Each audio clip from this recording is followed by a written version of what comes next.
Support for this episode of Judaism Unbound comes from the Oshman family JCC in Palo Alto, California, whose vision is to be the architects of the Jewish future. The Oshman family JCC empowers you to experience Jewish paths toward a life of joy, purpose, and meaning through innovative Jewish learning and wellness programs, community building, and initiatives to develop the next generation of Jewish leaders. Learn more at www.paloaltojcc.org.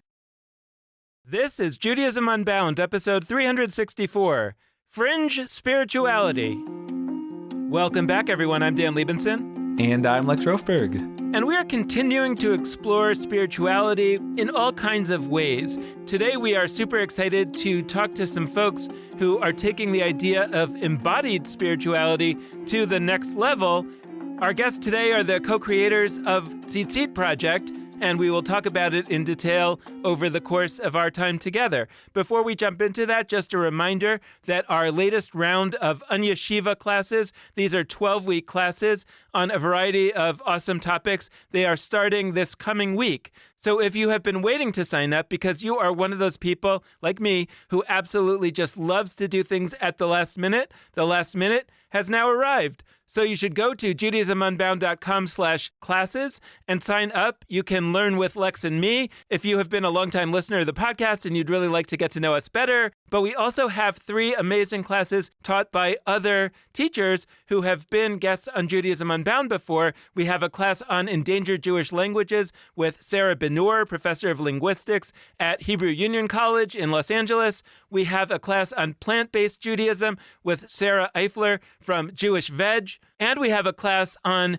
what it would be like to put love at the center of religion, and so much more than that, with the extraordinary Shefa Gold, who was our guest just a few weeks ago. And so we really hope that you will sign up for those classes. Again, it's judaismunbound.com/classes. Now let's jump into our conversation with the founders of Tzitzit Project. Now, just a few words of explanation, because a lot of folks haven't heard of Tzitzit and don't really even know what we're going to be talking about. So because there's a commandment in the Torah, in the book of Deuteronomy, that you should make fringes or tassels on the corners of your garments, there is a practice in Judaism that when Jews wear 4-cornered garments, they have ritual fringes on those corners. Those fringes are called tzitzit.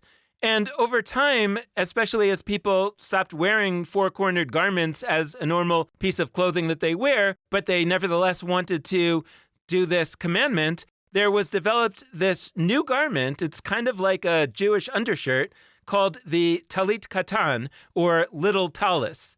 And like many Jewish things, it was generally the province of cis men for a very long period of time. Again, that is often called the tzitzit or the talit katan. Our guests today are reimagining the talit katan in a new way with new materials. What they have created, Tzitzit Project, is a collection of tzitzit specifically designed to honor a wide variety of bodies, gender identities, and religious denominations. Just a few words of introduction for our guests. Julie Weitz is a returning guest. We had her on Judaism Unbound back in episode 299, where we talked about her performance artwork embodying the character of the Golem. We gave Julie Weitz a full introduction back in episode 299, so you can go there to hear her entire story. And Julie's collaborator on this project, Jill Spector, is the costume designer who initially helped Julie create the character of Golem through costume. Jill Spector has nearly 20 years of experience working in a broad range of fields, doing production management, textile construction, costume design, visual research, and fine art fabrication.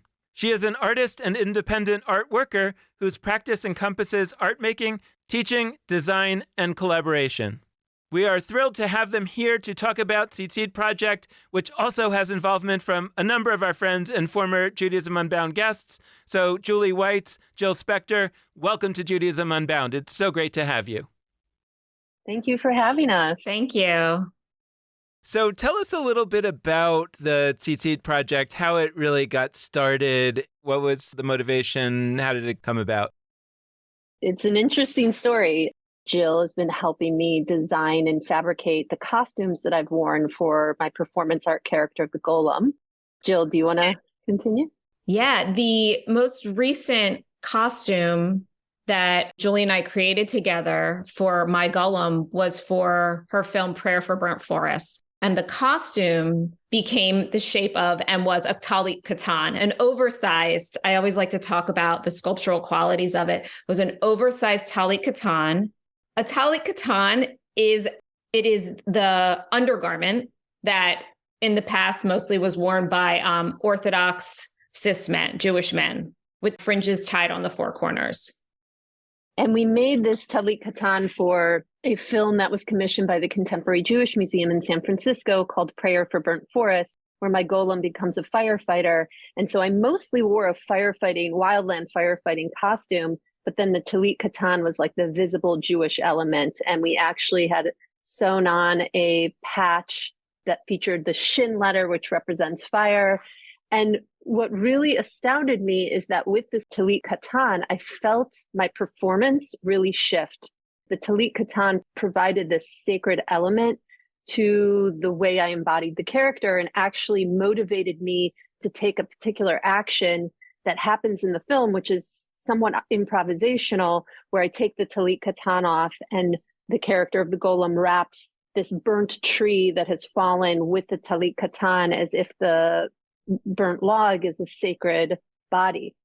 And after we did that film, I started thinking about like, what would it mean if I actually practiced the ritual of wearing tzitzit? Because I was so moved by how the garment influenced my performance.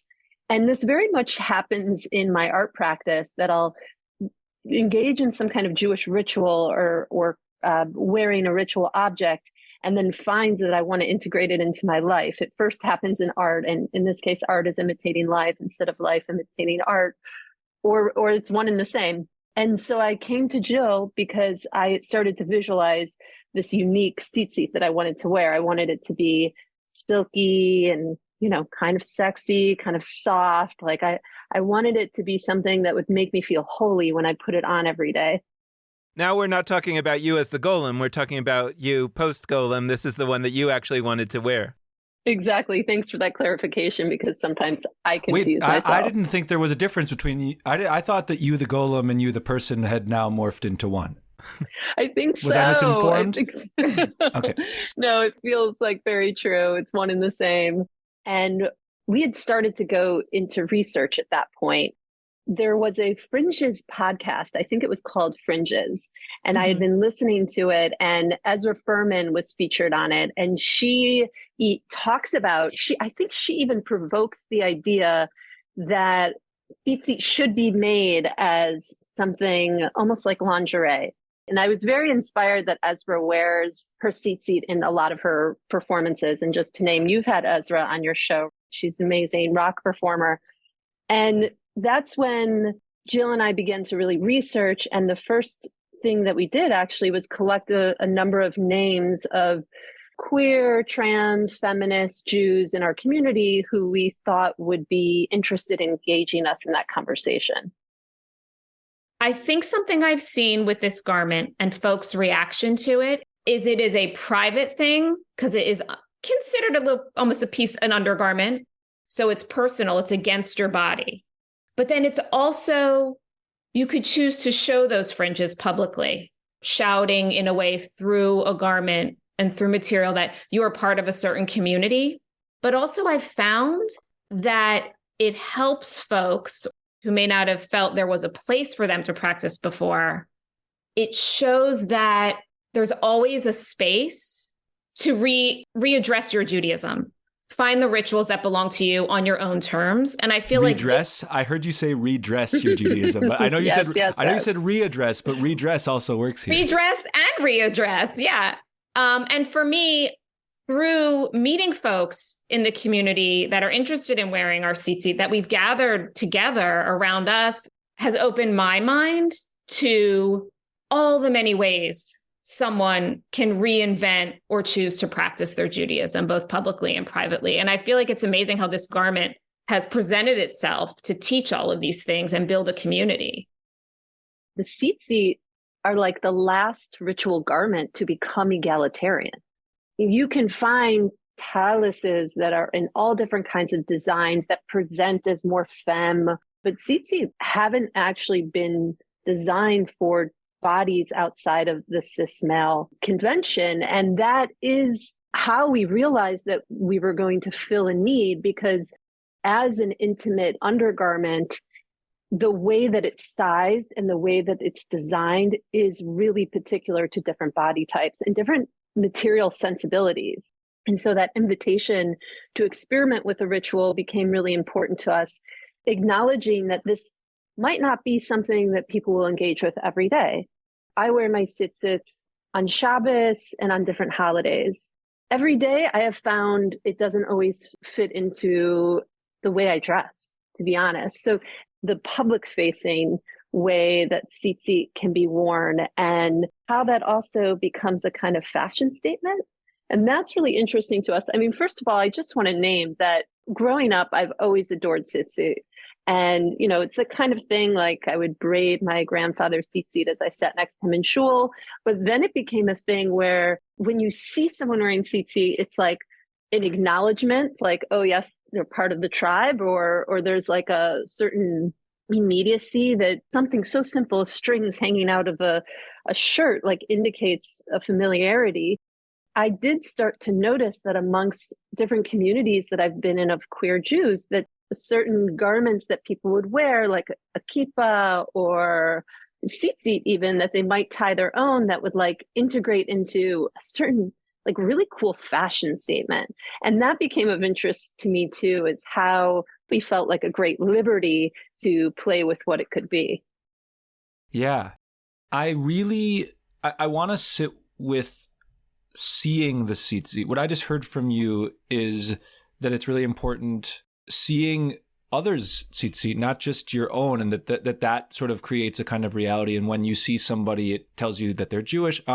The commandment in the Torah is, it's not just that you're wearing tzitzit. It says specifically in the third paragraph of Shema, and it's talking in the plural in the third paragraph of Shema, but it says like, y'all will have these tzitzit ureitem oto, and you will see them.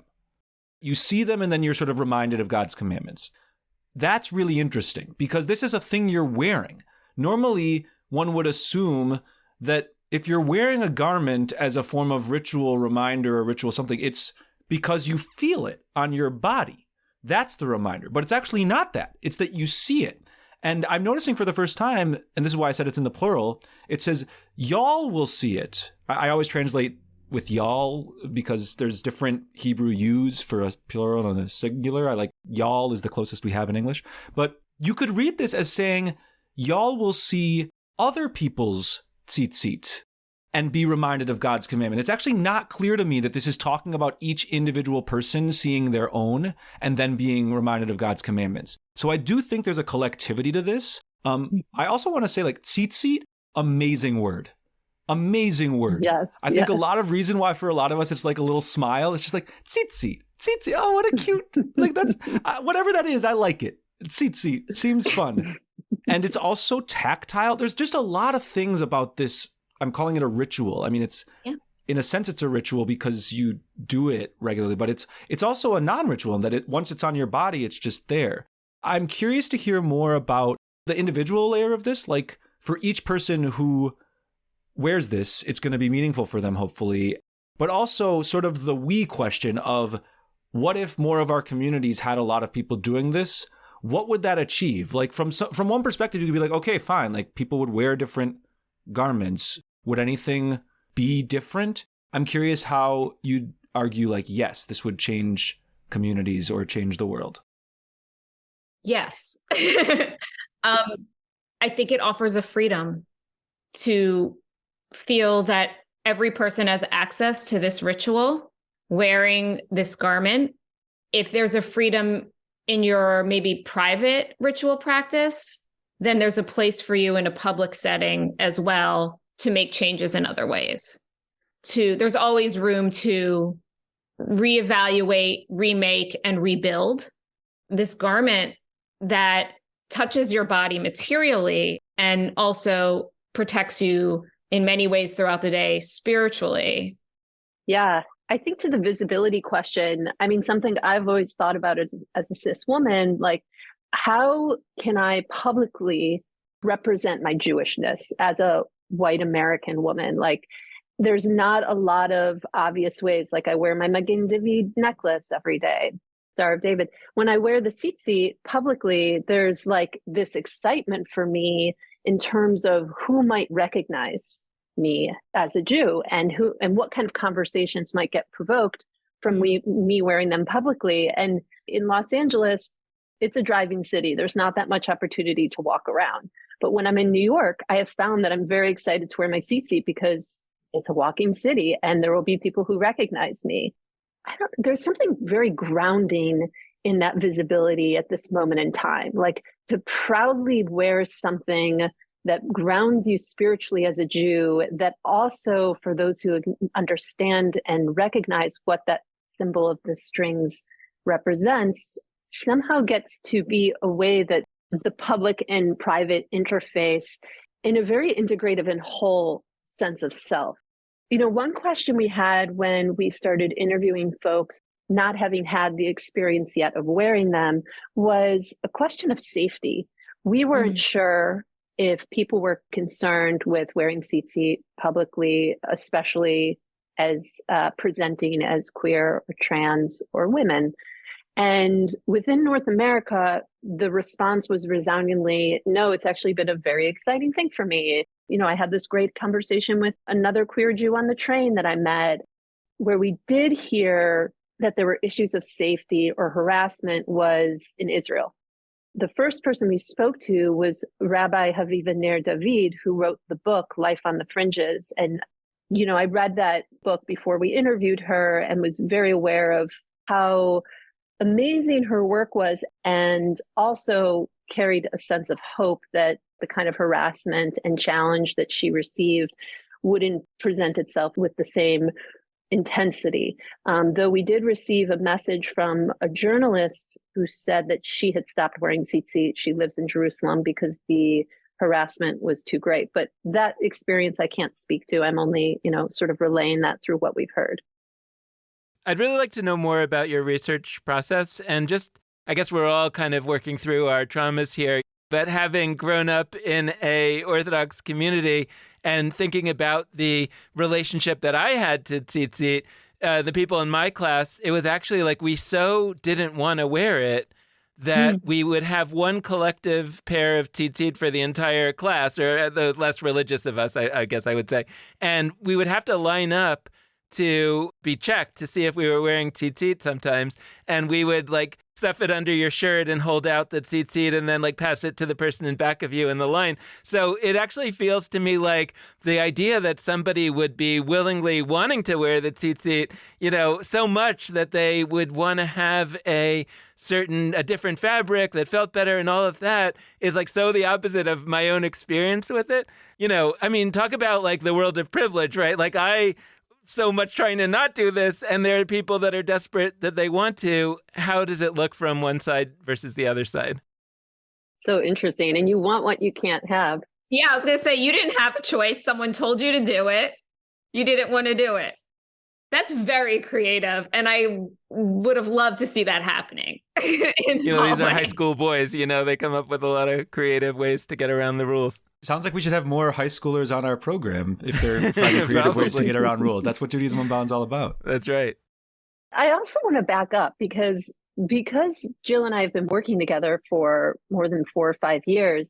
We actually had made tzitzit for a costume that I conceived of where we made 25-foot long tzitzit, where the Golem did a collaborative performance with Zach Fredman, who was at the New Shul in New York City.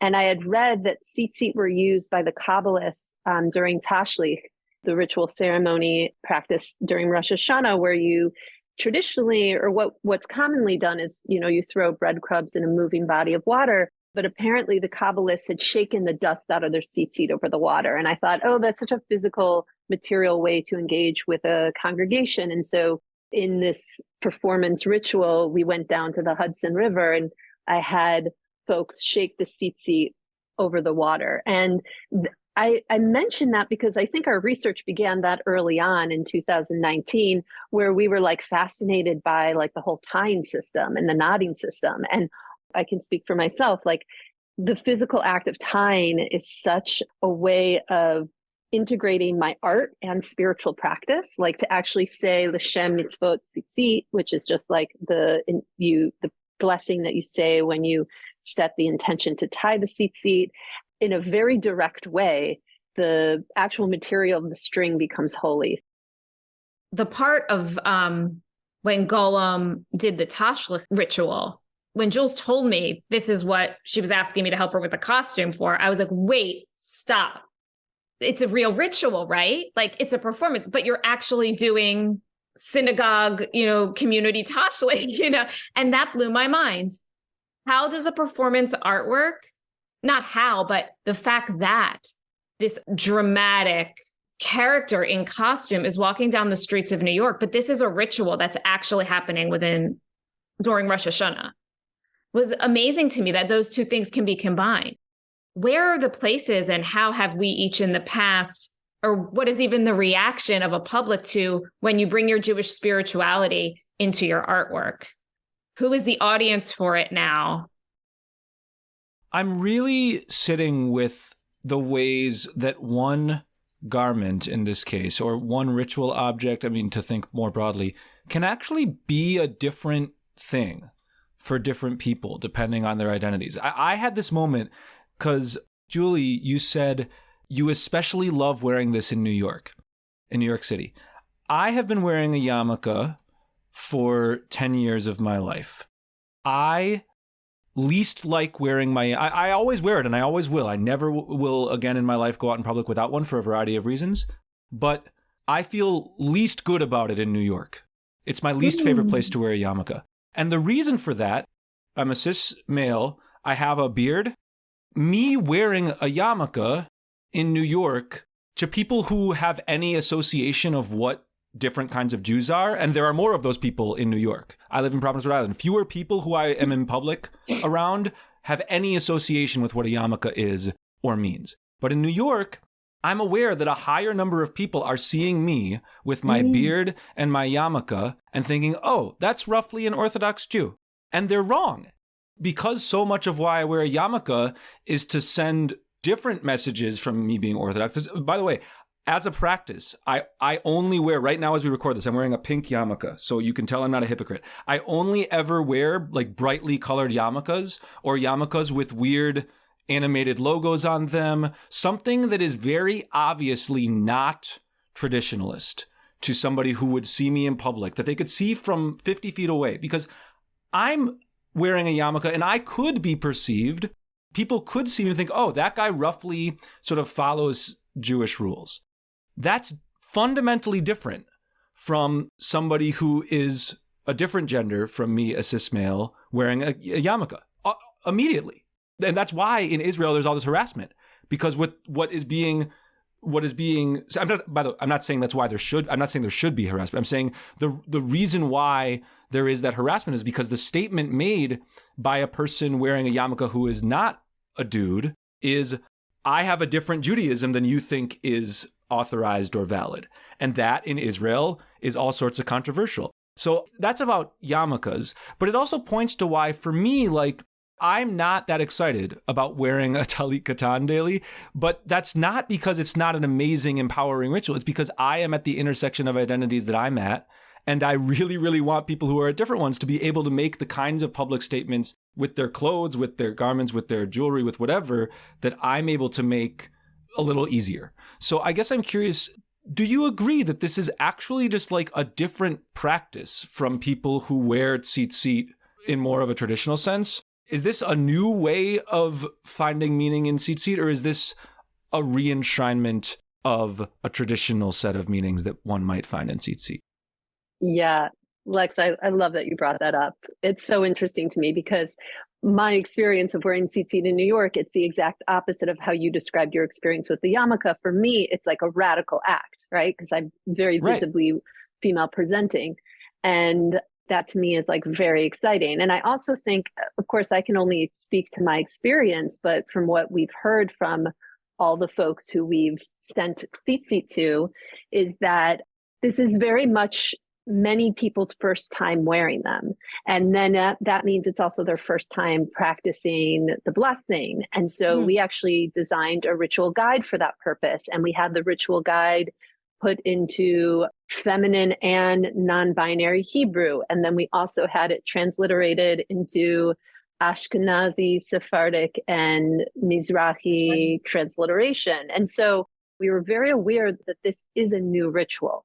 And it's not just, the translation from ritual designed for cis men to gender nonconforming Jews, but it's actually like a whole reconception of what the object is. And to just give you like a material example, we're using like this very thin mesh material that's very silky, and without the tzitzit tied to the tzitzit body, you might mistake it for just like a really cute tank top.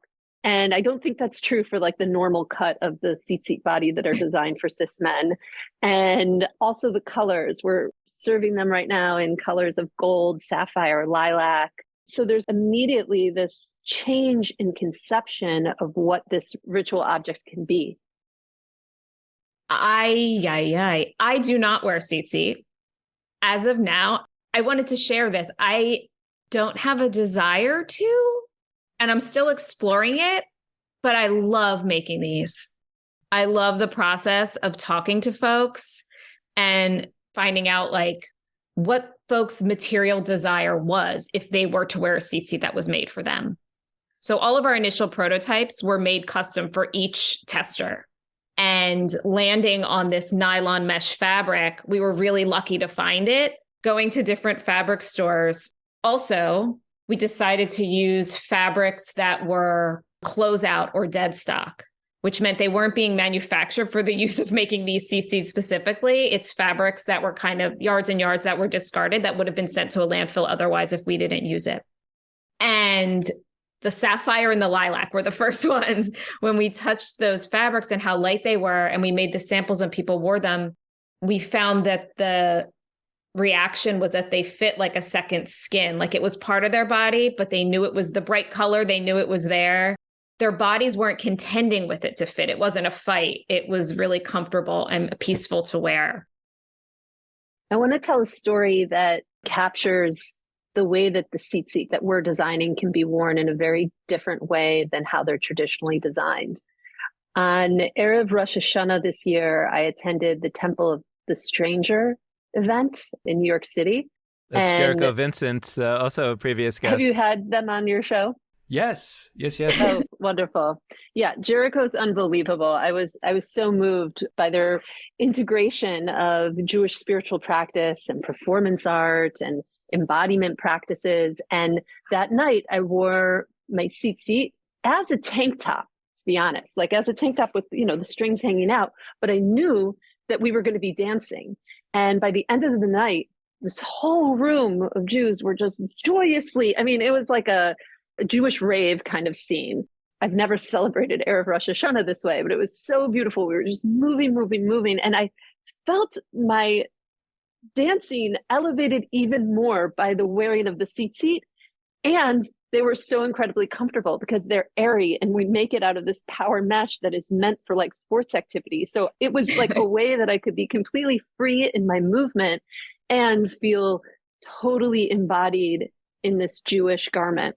I don't think that integration of those practices existed before. I don't know, maybe in some ways, but when I think of the traditional tzitzit, they're often like made of cotton or wool. There's something kind of sweaty and sticky, and they're just like not as flexible and airy as the ones that we've designed.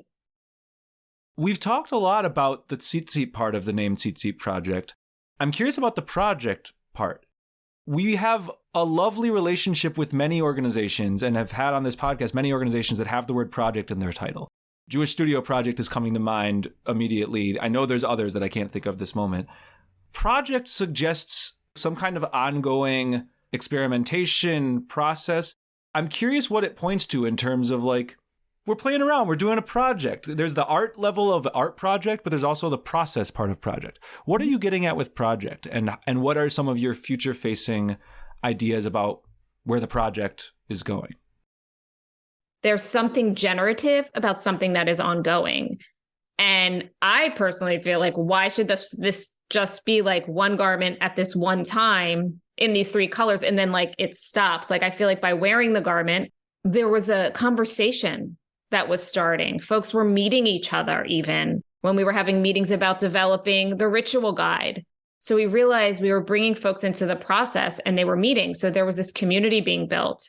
There's always new ideas. There's always a new direction, a new little window or pinhole that opens up other elements and possibilities.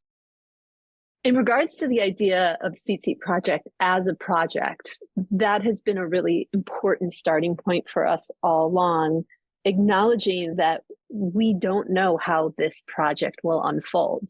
And to just name here, Jill and I have never run a business in this most conventional sense where we're designing garments that are for sale. And we've been completely dependent on the community to make that happen. So it's very much a project because the only investment that we've had is from the community. And the first thing that we did when we were ready to publicly launch is a fundraiser. And we were able to raise $7,000 at the beginning from the community. And it was just through Instagram and word of mouth. And I think that gave us the sense, yes, people want this, we can do this, we can move forward, but we also have a sense of precariousness that feels important to share with our community, because the only resources that we've had to make this happen is through you, is through our community showing that support. And the other thing I want to name is that I personally had been looking at projects like Rebecca Arab's the Queer Mikvah Project as a model for how to take something that is creative, that is a ritual and has this spiritual meaning, but expand it to audiences that may have not had access to it before, and that it is community-based and it is informed by the community's needs. We really envision that this project will continuously reshape itself as our community expands.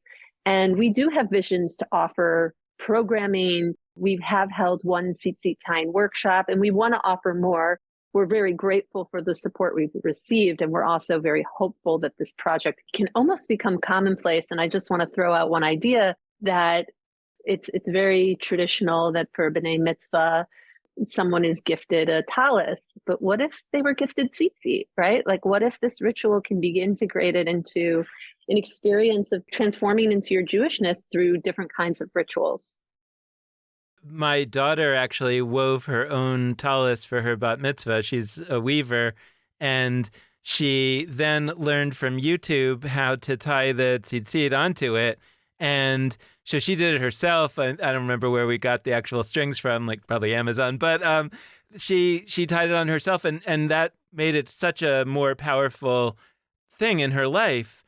By the way, I've noticed on your website that you have that as an option. Like, people should know that you can order the tzitzit, the talit katan, the fabric part, and you can tie on the strings yourself. But the idea that either you're gifted the pre-made version or you have an opportunity to actually make part of it yourself as part of this Bar Mitzvah experience, from my rough research project of one person, it does confirm that that's actually a really powerful experience.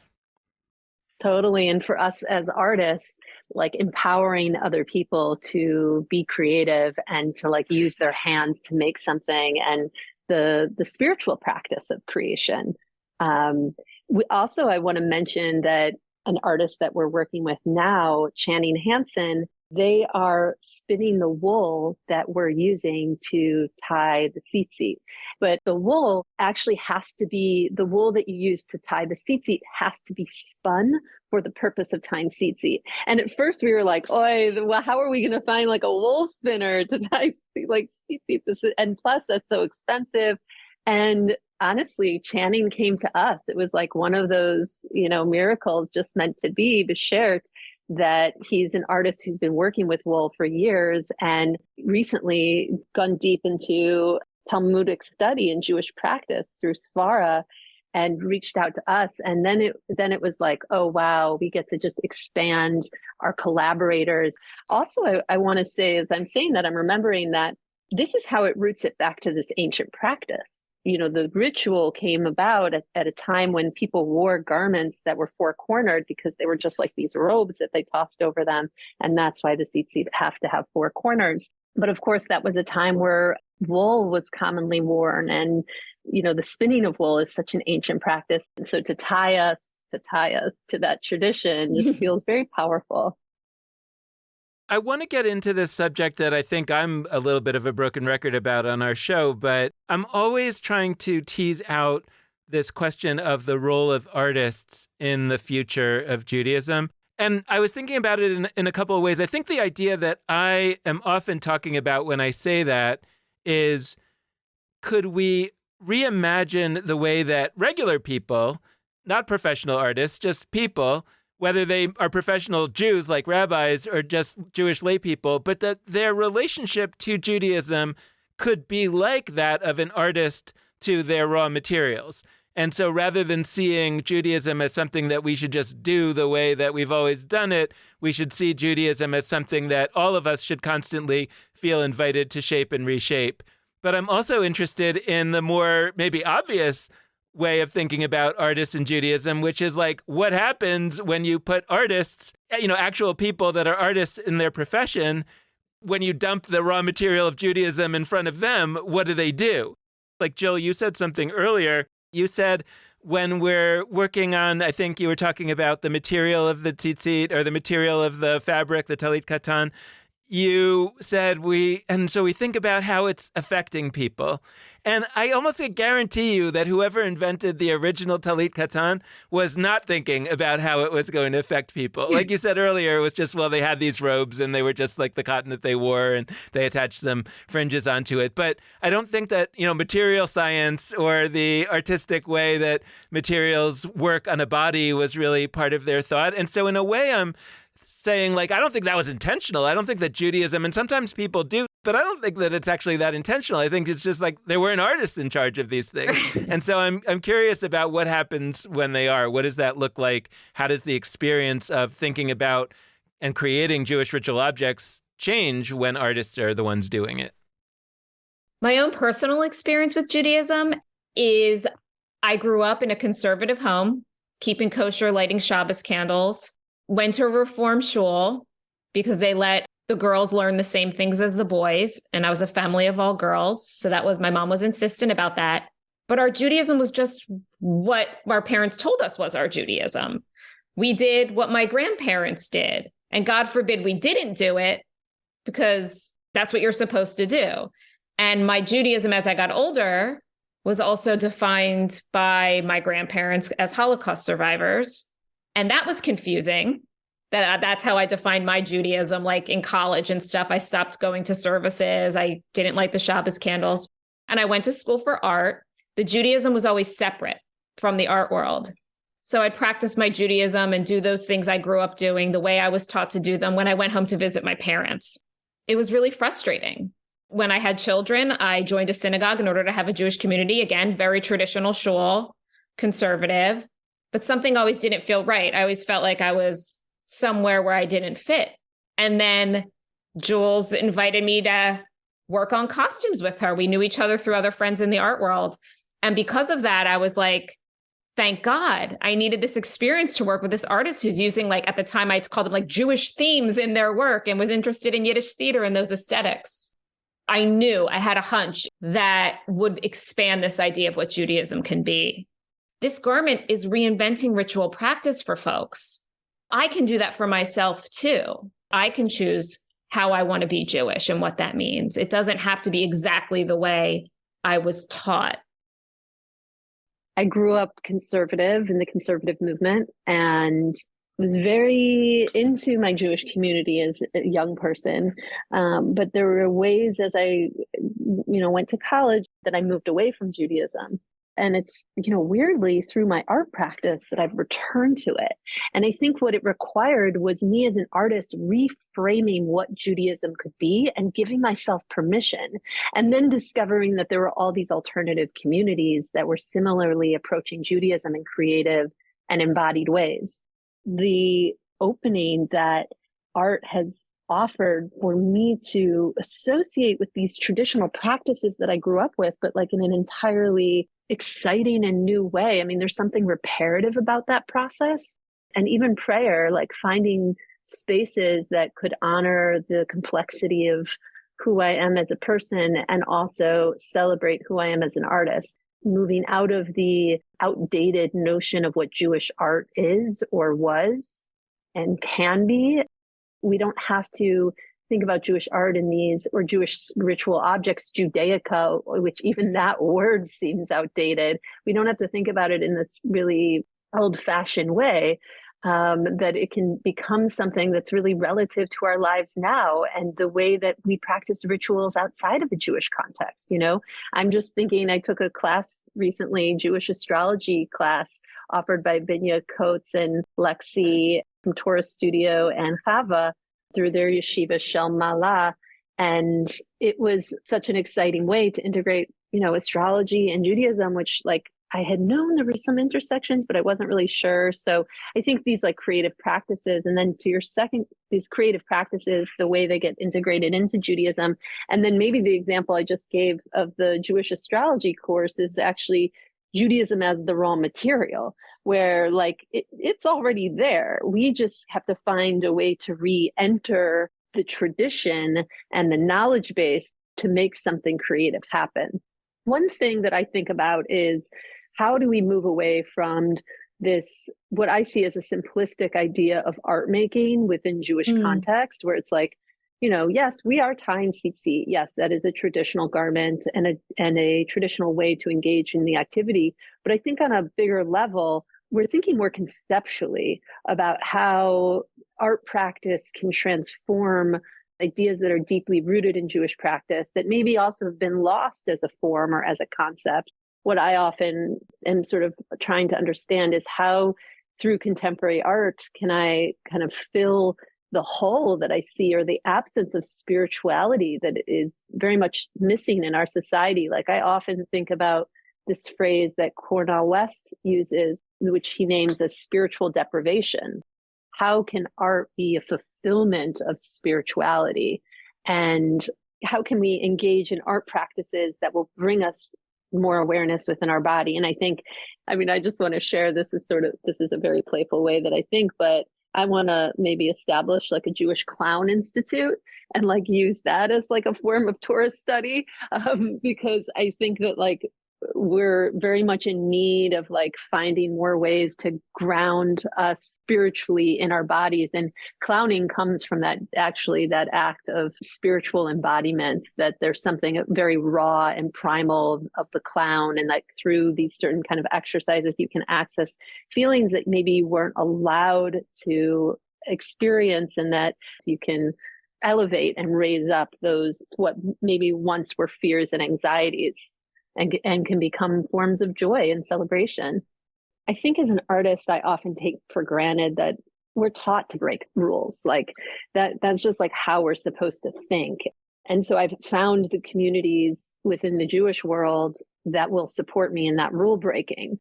And I hope that rule breaking can be expanded, that it doesn't have to just be in these alternative spaces that I find myself in. So I think you've helped us stumble into a new tagline of sorts, which is expanding Jewish rule breaking. That's amazing. And I love that you've found those communities. And I agree with you that it needs to be not just sort of alternative communities that are doing that rule breaking. And so on that front, I guess my last question that I'd have is, when you're going about your tzitzit project, Jewish rule breaking and expansion of Jewish rule breaking, what are the kinds of questions that go into the end result, the tzitzit that you created and the visioning that you have for the future? I think we had two sets of questions. One was very practical. if you've worn tzitzit before, how did they fit? What were some design aspects that were frustrating for you? Because like in Haviva's case, she would go to a Judaica store and buy like a child-size tzitzit that were designed for boys to fit onto her body. And she had a lot of specific complaints. And there were also questions around like, should we design a bra with the tzitzit, or should we design a binder with the tzitzit? And so it was like these really rich questions, even on a practical design level. And then, of course, there were a set of questions that were around the spiritual meaning of wearing the tzitzit. How can we create this product ethically? And what does ethics mean in this day of age in terms of fair labor practices and sourcing dead stock material that would normally go to the landfill? What would it mean to work with local fabricators as opposed to, shipping it off? These have been like really dynamic ways that we've come to understand the ethics of our practice and how and what it means to open up our design and serve our community. Also, we started this process in the Shemitah year. And so Jill and I consistently have gone back to this sense of pacing and time because we both have other jobs. We have other projects we're working on. So I think that was a blessing in a way that we started this project in the Shemitah year, knowing that this wasn't going to be done out of urgency or we weren't going to rush it, that we were really going to pay attention to what people had to say, the feedback that we received, and how we were going to adapt and grow from that feedback. Thank you so much, Jill and Julie, for joining us. This has been a fantastic conversation. Thank you, Lex. Really enjoyed getting to talk to you again. Thank you so much. And thanks so much to all of you out there for listening. We hope you've enjoyed this conversation, and we hope that you'll tune in again in the future. A big reminder, it is time, it is past time, but it's not really, it's still time, to register for our Onion Yeshiva courses being offered this spring. As we release this episode on February 3rd, our courses will be beginning this coming week. If you're listening in the future, the week beginning February 6th, our courses are starting this week. You might still be able to sign up and not miss any classes for the ones happening later in the week. But even if you missed the first one, you can still register and just catch up via the recording. But registration will be closed super soon. So sign up. We've got amazing teachers that Dan mentioned at the top of the episode. You can rewind to listen to who all of them are. But you're not going to want to miss these. Head to JudaismUnbound.com/classes to sign up. The last thing that we'll say is we really appreciate being in touch with all of you. So send us your questions, your thoughts, your ideas, your visions. All of those you can shoot our way through any of the following pathways. First, there's our social media feed. There's Twitter, Instagram, Facebook, at JudaismUnbound.com for all of our handles. Second, there's our website, JudaismUnbound.com. Check out the show notes for this episode and just peruse around, learn more about us there. And last but not least, you can always email us at dan@JudaismUnbound.com and or lex@JudaismUnbound.com. So thanks so much for listening. And with that, this has been Judaism Unbound.